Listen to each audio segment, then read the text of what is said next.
বন্ধুসকল, মই আপোনালোকক আৰু ছাত্ৰ ছাত্ৰীসকলক এই তেজপুৰ বিশ্ববিদ্যালয়ৰ আন্দোলন সম্পৰ্কে কেইটামান পৰামৰ্শ দিব খোজোঁ। প্ৰথমতে কৈ লওঁ যে তেজপুৰ বিশ্ববিদ্যালয়ত যিটো ঘটিছে বা নেহুত যিটো ঘটিছে, মণিপুৰত যিটো ঘটিছে, এইবোৰ আইচলেটেড ইনচিডেণ্ট নহয়। ঠিক কথাই কৈছে যে এটা সামগ্ৰিক প্ৰক্ৰিয়া যিটোৰ ফলাফল এইবোৰ হৈছে। কিন্তু ডিপেণ্ডে কৰি থকা হয় দীঘলীয়া সংগ্ৰাম হ'ব। মই ভাবোঁ ছাত্ৰ ছাত্ৰীৰ ভৱিষ্যত য'ত জড়িত হৈ আছে, য'ত এখন বিশ্ববিদ্যালয়ৰ ভৱিষ্যত জড়িত হৈ আছে, অসমীয়া মানুহৰ আৱেগৰ কথা জড়িত হৈ আছে, আমি এতিয়া বহুত দীঘলীয়া সংগ্ৰামৰ কথা ভাবিলে নহয়, এটা সমাধান সূত্ৰৰ চেষ্টা কৰিব লাগে। মই এই কথাখিনি কৈছোঁ এইবাবেই যে 1970 চনৰ পৰা অসমৰ বিশ্ববিদ্যালয়ৰ শিক্ষকসমূহৰ আন্দোলন ছাত্ৰ ছাত্ৰী আন্দোলনৰ লগত মই জড়িত হৈ আছে। তাৰ পৰা যি অভিজ্ঞতা দেখিছোঁ তাৰ পৰা এই কথা কৈছোঁ যে অকালিকে আমি দুটা কাম কৰা উচিত।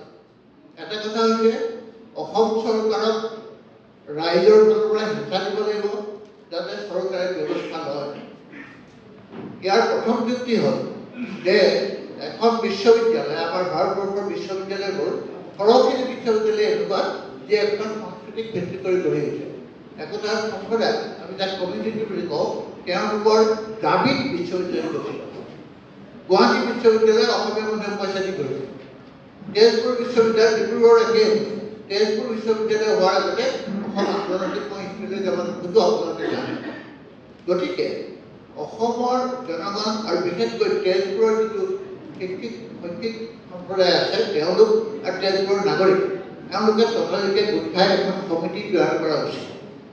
বিশ্ববিদ্যালয় এখন কেৱল চৰকাৰৰ নহয়, কেন্দ্ৰীয় চৰকাৰৰ নহয় বা কেন্দ্ৰীয় শিক্ষা দপ্তৰৰ নহয়। বিশ্ববিদ্যালয় হৈছে এখন কমিউনিটিৰ এটা অনুষ্ঠান। গতিকে প্ৰথম কথা হৈছে আমি কমিউনিটিটোৱে এখন তাত আমি ছাত্ৰ ছাত্ৰীসকলক অকলে সংগ্ৰাম কৰিবলৈ এৰি দিব নালাগে। তেজপুৰৰ যি সম্প্ৰদায় আছে এই সম্প্ৰদায়টোৱে গোট খাই এখন কমিটি গঠন কৰিব লাগে। ২ নম্বৰ কথা, এইটো এটা স্পষ্ট কথা যে তেজপুৰ বিশ্ববিদ্যালয়ৰ ক্ষেত্ৰত তাৰ যি নিয়ম কানুন, আইন ব্যৱস্থা বুলি কয়, এই সমগ্ৰ আইন ব্যৱস্থা কিন্তু ভংগ কৰা হৈছে। 70ৰ পৰা বিশ্ববিদ্যালয় দেখিছোঁ, বিভিন্ন বিশ্ববিদ্যালয় দেখিছোঁ, আইন কানুন কিছু জানো, কেন্দ্ৰীয় বিশ্ববিদ্যালয়ৰ ভাগে কেইখনৰ লগত জড়িত আছিলোঁ, এক্সিকিউটিভ কাউন্সিলৰ কাৰণে জানো কোনবোৰ নিয়ম চলে। মই ভাবোঁ যে আটাইতকৈ গুৰুত্বপূৰ্ণ নিয়ম গোটেইকেইটা ভংগ কৰা হৈছে, তাৰ হাতত আমাৰ ভগৱান আছে। কিন্তু বন্ধুসকল, সদায় কৈ থাকোঁ, ইংৰাজীতে কৈছোঁ কথাটো যে ল merely regulates what governs is politics. আইনে কেৱল নিয়ন্ত্ৰণ কৰে, শাসন কৰে ৰাজনীতি। গতিকে ৰাজনৈতিক হেঁচা নকৰিলে বিশ্ববিদ্যালয়ৰ আইনৰ দোহাই দি কোৰ্টলৈ গৈ আমি নোৱাৰিম। সেইবাবে মই আবেদন কৰিছোঁ আপোনালোকৰ ওচৰত, যিসকল আমাৰ বয়সৰ মানুহ তেওঁলোকে মনত ৰাখিব, তাহানি জাষ্টিছ ট্ৰাইব্যুনেলৰ দিনত এইবোৰ ঘটনা হৈছিল। এখন ৰাজহুৱা এনকুৱাৰী কমিটি হ'ব লাগে। ভাৰত চৰকাৰে যি এনকুৱাৰী কৰিছে কৰি থাকক, তাৰ ফল কি হ'ব আপুনিও জানে, ময়ো জানো। এইটো জ্ঞানেশ কুমাৰৰ দিন, নিৰ্বাচন আয়োগৰ দিন, অমিত শ্বাহৰ দিন। গতিকে এইবোৰ এনকুৱাৰীৰ পৰা কি হ'ব আমি জানো। আমাক ৰাজহুৱা এনকুৱাৰী লাগে। কোন থাকিব ৰাজহুৱা এনকুৱাৰী? মোৰ পৰামৰ্শ ভুল হ'ব পাৰে। মই ভাবোঁ যে গুৱাহাটী যিখন বাৰ এছ'চিয়েশ্যন আছে তাৰ সভাপতি এই এনকুৱাৰী কমিটিৰ সদস্য হ'ব। গুৱাহাটী বিশ্ববিদ্যালয়ৰ ভূপেন বেজবৰুৱাৰ দৰে কোনোবা এজন নামী অধ্যাপক, যি আইন কানুন জানে আৰু নিৰ্ভয়ে কথা ক'ব পাৰে, যি নিজৰ চাকৰিত যাব লাগে, প্ৰমোচন যাব লাগে, যাৰ চিন্তা নাই, তেনেকুৱা এজন বিদ্যায়তনিক মানুহ ইয়াৰ সদস্য হ'ব লাগে। আৰু যিহেতু এইটো অসম আন্দোলনৰ লগত জড়িত আছিল, সেইবাবে মই ভাবোঁ যে অসমৰ অত্যন্ত গুৰুত্বপূৰ্ণ যিকেইটা আঞ্চলিক ৰাজনৈতিক শক্তি আছে, সেইকেইটাৰ ভিতৰৰ পৰা অন্ততঃ এজন বা দুজন মানুহ দিব লাগে, যাক ৰাইজে চিনি পায়। আৰু চৰকাৰেও চিনি পায়, কেন্দ্ৰীয় চৰকাৰেও চিনি পায়। আপোনালোকে ঠিক কৰিব লাগিব কাক ক'ব। মই কাৰো কাম নকওঁ সেইকাৰণে যে তেওঁলোক সকলোৱে মোৰ বন্ধু, ৰইলু বন্ধু, অখিলু বন্ধু, য'ত সকলোৱে বন্ধু, কিন্তু সকলোৱে মোৰ লগত কাজিয়া হৈ অনবৰতে গালি পাই দিব, এইটো নকৰিব। কথা হ'ল যে এই যিজন মানুহ লাগে তাৰ লগত কি লাগিব আজিৰ দিনৰ কাৰণে মই ভাবোঁ যে এগৰাকী উল্লেখযোগ্য মহিলা এক্টিভিষ্ট বিশেষকৈ যদি পাৰোঁ আমি এতিয়া ভাৰতবৰ্ষৰ প্ৰেছ ক্লাবৰ সভাপতি নিৰ্বাচিত হৈছে আপোনালোকে জানে অসমৰে ছোৱালী বহুতে ভাবিছে মোৰ ছোৱালী নহয় তেওঁ দেউতাকৰ মই অপূৰ্ব বৰুৱা হয় কিন্তু গোলাঘাটৰ অপূৰ্ব বৰুৱা তেওঁক যদি আমি সন্মান কৰিব পাৰোঁ মই ভাবোঁ আমি ক'লে হ'ব তেনেকুৱা এগৰাকী মানুহ ৰাখক এখন সমিতি কৰক এই সমিতিক কওক যে আপোনালোকে এটা এই এনকুৱাৰী কৰক আৰু এটা ৰিপৰ্ট দিয়ক যে ইয়াৰ কি কাৰণে এইটো হৈছে স্পষ্টভাৱে এই কথাটো কোৱা দৰকাৰ ৰাজনৈতিক শক্তিৰ কথা এইকাৰণে কৈছোঁ যে ৰাজনীতি নহ'লে নচলে আৰু অসমত বৰ্তমান কেন্দ্ৰৰ পৰা পৰিচালিত দলে এনেধৰণৰ কামত আপোনাক সহায় কৰিব নোৱাৰিব ইয়াৰ যিটো আঞ্চলিক নেতৃত্ব সেইটো গুৰুত্ব আছে সেইটোক আপোনালোকে কামত লগাব লাগিব মই পৰামৰ্শহে দিছোঁ কোনোবাই যদি ফোনত কথা পাতে আৰু কেনেধৰণৰ মানুহ ল'ব পাৰি দুই মানুহৰ কথা ক'ব পাৰোঁ বাইদেউ এজন অৱসৰপ্ৰাপ্ত ন্যায়াধীশ যি ভয় কৰে আৰু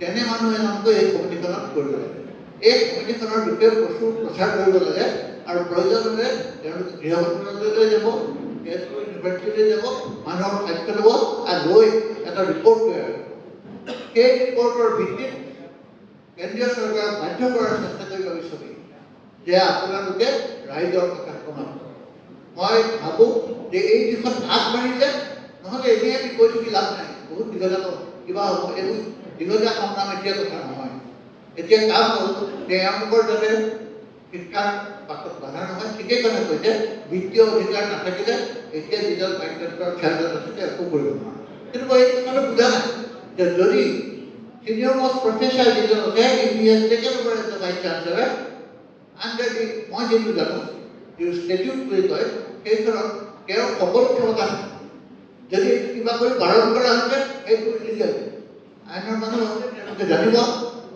হাফিজ চাহ বহি আছে তেখেতকো সোধা উচিত তেখেতলোকে কৈ দিব পাৰিব যে ভুল নেকি আইনৰ কথাটো ভুল হ'ব পাৰে নহ'ব পাৰে কিন্তু ৰাজনীতিৰ কথা অনুৰোধ কৰিছোঁ আপোনালোকে এখন ৰাজহুৱা এনকুৱাৰী সমিতি কৰক এই মঞ্চৰ পৰা আৰু অনুৰোধ কৰক অসমৰ সেই বিখ্যাত আৰু নিজৰ ৰাজসাক্ষী হৈ ভোট কৰিব পৰা মানুহসকলক যিবিলাক তেজপুৰ ইউনিভাৰ্চিটিত এনকুৱাৰী কৰি এটা ৰিপৰ্ট দাখিল কৰিব ৰাজহুৱা ৰিপৰ্ট চৰকাৰৰ ৰিপৰ্ট হ'ব নালাগে ৰাইজৰ ৰিপৰ্ট আৰু সেইটো বহুলভাৱে প্ৰচাৰিত হ'ব লাগে আৰু সমগ্ৰ ভাৰতৰ যিবোৰ জাৰ্নেলিষ্ট সংস্থা আছে সকলোকে এই সন্দৰ্ভত জানিব লাগে মই ভাবোঁ এই মহিলাগৰাকীক যদি কোৱা হয় তেওঁ আমাক সহায় কৰি দিব আৰু তেওঁলোকৰ হকে এটা এনকুৱাৰীত সহযোগ কৰিলে ভাল হ'ব মই বিশেষ কথা ক'বলৈ অহা নাছিলোঁ শুনিবলৈ আহিছিলোঁ ভাবিছিলোঁ কিবা পৰামৰ্শ থাকিলে লিখি দি দিম কিন্তু দেখিলোঁ যে দুই এটা কথা এতিয়াই কৈ দিছে নহয় গতিকে ৰাইজক ক'লোঁ আপোনালোকে বেয়া নাপাব অনুগ্ৰহ কৰি যদি কথাখিনি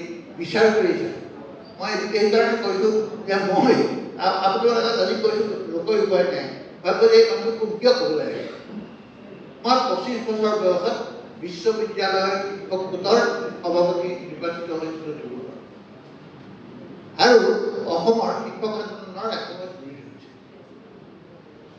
নেহৰু শিক্ষক আন্দোলন বহুত নেহৰুটো হৈছে ভাইচ চেঞ্চেলাৰৰ খেদা খাইছে সেইখন এই ভাইচ চেঞ্চেলাৰটো গাড়ীত পিছফালে উত্তৰ সোমাই পলাই যাবলগীয়া হৈছে কাৰণটো কি কাৰণ তেওঁলোকৰ সমাজখনে ছাত্ৰ ছাত্ৰীসকলক সমৰ্থন দিছিল তেজপুৰৰ সমাজে যদি আপোনালোকক সমৰ্থন নিদিয়ে নহ'ব দৰকাৰ হ'লে আমাৰ নিচিনা মানুহ যাক তেজপুৰলৈ খুব তেওঁলোকক সহায় কৰক এই ল'ৰা ছোৱালীবোৰক অকলে এৰি দিব অকল ছাত্ৰ ছাত্ৰীৰ কথা নহয় আৰু সদৌ অসম ছাত্ৰ সন্থাৰ এজন ইয়াতে আছিল তেখেত গ'লগে নেকি ক'ব নোৱাৰোঁ তেখেতসকল মোৰ এটাই নিবেদন এই শক্তিয়ে আকৌ আহ্বান জনাইছোঁ এইটো শেষ কৰিব আছোঁ এটা শক্তি ইচ্ছা কৰিলে তেওঁলোকে পাৰে কাইলৈকে হেঁচা মাৰি ধৰিব পাৰে তেওঁলোকে যদি অকল আপোনালোকক লিপ ছাৰ্ভিচ বুলি কয় মুখৰ কথা কৈ থাকে মই সুখী নহওঁ অত্যন্ত দুখেৰে কৈছোঁ আপোনালোককো জনাইছোঁ 1967 চনত আজি যিটো আঁচু হৈছে এইটো প্ৰতিষ্ঠাপক আছিলোঁ আমি মই সুশীল কৃষ্ণ মহেন্দ্ৰ আহমেদ